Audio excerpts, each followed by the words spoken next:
Shalom, salam sejahtera. Kembali Lina Wijaya di sini akan tanggapi satu komentar dari Alvaro Mulyadi. Matius pasal 7 ayat 21-23 silahkan ditunggu aja bro dan sis.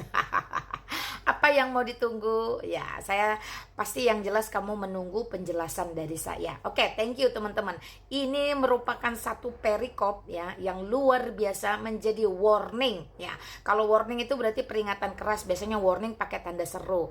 Atau bisa juga menjadi remind. Kalau remind lebih soft, lebih lembut untuk mengingatkan kita, mengingatkan dan peringatan keras. Ya, kita buka Matius pasal 7 itu mulai dari ayat 15. Sekali lagi, kenakan adab dalam memahami sebuah kitab suci, baca utuh, jangan comot dari satu perikop hanya satu ayat atau beberapa ayat, kemudian dari ayat dicomot lagi hanya satu kata.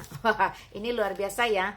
Ini yang disebut dengan apa? Ayo teman-teman. Nah, kita buka Matius pasal 7 ayat 15 sampai 23. Perikopnya jelas bertuliskan pengajaran sesat. Kalau ada pengajaran sesat, tentu ada yang mengajarkan. Siapa yang mengajarkan? Nah, tentu adalah guru sesat, nabi sesat, rasul sesat. Ya, kita mau lihat di sini. Waspadalah terhadap nabi-nabi palsu yang datang kepadamu dengan menyamar sebagai domba. Sesungguhnya mereka adalah serigala yang buas. Dari buahnya lah kamu akan mengenal mereka. Dapatkah orang memetik buah anggur dari semak duri atau buah ara dari rumput duri? Ke-17, demikianlah setiap pohon yang baik menghasilkan buah yang baik, sedangkan pohon yang tidak baik menghasilkan buah yang tidak baik. 18, tidak mungkin pohon yang baik menghasilkan buah yang tidak baik, ataupun pohon yang tidak baik menghasilkan buah yang baik. Setiap pohon yang tidak menghasilkan buah yang baik akan ditebang dan dibuang ke dalam api. Jadi dari buahnya lah kamu akan mengenal mereka. Bukan setiap orang yang berseru kepadaku Tuhan, Tuhan akan masuk ke dalam kerajaan surga, melainkan orang yang melakukan kehendak Bapakku yang di surga. Pada hari terakhir banyak orang akan berseru kepadaku, Tuhan, Tuhan, bukankah kami bernubuat demi namamu, mengusir setan demi namamu, dan mengadakan banyak mujizat demi namamu juga. Pada waktu itulah aku akan berterus terang kepada mereka dan berkata, aku tidak mengenal kamu. Enyahlah dari hadapanku, hai kamu yang melanggar perintah Allah. Hayo, siapa di sini nabi palsu, guru palsu, pengajar palsu, pendeta palsu, gembala palsu, apologet palsu, penginjil palsu, majelis palsu, diaken palsu, orang Kristen palsu, mahasiswa teologi palsu, guru agama Kristen palsu. Siapa di sini? Ayat ini dengan keras menjadi warning bagi setiap kita untuk tidak menjadi pengajar-pengajar sesat, terutama nabi palsu yang sama sekali tidak mengenal hukum kasih. Ya, di mana ada pengajaran dari iblis yang bersumber penggalah, perangilah. Tetapi apa kehendak Bapa yang ingin kita kerjakan, itu sudah dinyatakan di dalam Yesus Kristus. Kasihilah Tuhan Allahmu dengan segenap hatimu, dengan segenap kekuatanmu, dan dengan segenap akal budimu. Demikian hukum yang sama adalah mengasihi sesamamu manusia seperti mengasihi dirimu sendiri. Nah, itu kehendak Bapa yang harus diwujud nyatakan, yang harus dilakukan. Bukan menggunakan nama Yesus Kristus untuk memperoleh keuntungan pribadi, memperkaya, menggemukkan dirinya sendiri, tetapi mengajarkan bidat penyesatan, mengajarkan segala sesuatu yang bertentangan alias antikristus. Jadi nabi palsu, para antikristus, semua yang palsu akan berlaku dengan keras. Matius pasal 7 ayat 15 sampai 23. Lihat dari mana? Lihat dari buahnya.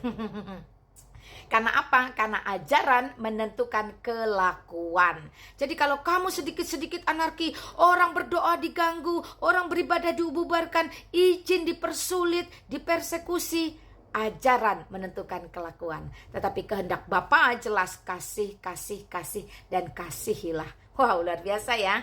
Makanya jadi jangan memframing atau memikirkan bahwa itu berarti Yesus menolak dipanggil Tuhan, Tuhan, Tuhan. No, tapi Yesus mempertegas Kamu bukan Kristen sejati, kamu Kristen palsu. Enyahlah engkau dari hadapanku. Kamu nabi palsu, kamu rasul palsu, kamu guru palsu, mengajarkan penyesatan kepada umat manusia di muka bumi. Enyahlah engkau dari hadapanku. Kamu tidak mengerti apa itu kehendak Bapa, mengasihi, dan mengasihi. Enyahlah engkau dari hadapanku. Jadi clear ya teman-teman, Matius pasal 7 ayat 15 sampai 23 bisa jadi dua. Buat kita orang Kristen sejati ini menjadi remind ya, mengingatkan untuk kita tetap sejati, jangan berpaling sedikit pun dari hukum kasih karunia yang sudah kita terima, yang menyelamatkan kita di dalam Yesus Kristus. Bagi kamu yang di luar sejati tapi serba palsu, pengajaran-pengajaran sesat, ini merupakan warning, peringatan keras supaya kamu jangan dienyahkanlah kamu dari hadapanku, sehingga kamu dilempar masuk ke dalam api yang kekal ya. Puji Tuhan teman-teman, jadi kita melihat bagaimana firman ini tidak bisa dikacau balaukan, tidak bisa disalahgunakan. Justru penghakiman mula-mula akan muncul dari bait Allah ya. Penghakiman mula-mula muncul dari bait Allah. Jadi rumah Tuhan akan menjadi tempat penghakiman mula-mula. Karena setiap orang Kristen yang mengaku dirinya Kristen harus mempertanggungjawabkan kekristenannya. Jadi bukan hanya sekedar status di KTP. Tetapi dari buahnya lah kita akan melihat. Supaya teman-teman tahu, agar teman-teman tidak terkecoh dengan nabi palsu, rasul palsu, pengajar-pengajar sesat, para bidat. Saya bacakan terakhir sebagai peringatan yang paling keras bagi kita, atau remind yang paling paripurna bagi kita yang sejati. Wahyu pasal 20 ayat 10. Dan iblis yang menyesatkan mereka. Jadi semua pengajar-pengajar palsu, nabi palsu, rasul palsu ini adalah iblis yang menjadi gurunya, menjadi bapaknya. Dan iblis yang menyesatkan mereka dilemparkan ke dalam lautan api dan belerang, yaitu tempat binatang dan nabi palsu itu. Dan mereka disiksa siang malam sampai selama-lamanya. Amin. Jadi kalian semua yang saat ini dalam keadaan palsu, menjadikan Yesus Kristus sebagai komoditi, menjadikan Alkitab sebagai komoditi, disalahgunakan, diacak adul. Nah, hati-hati ya.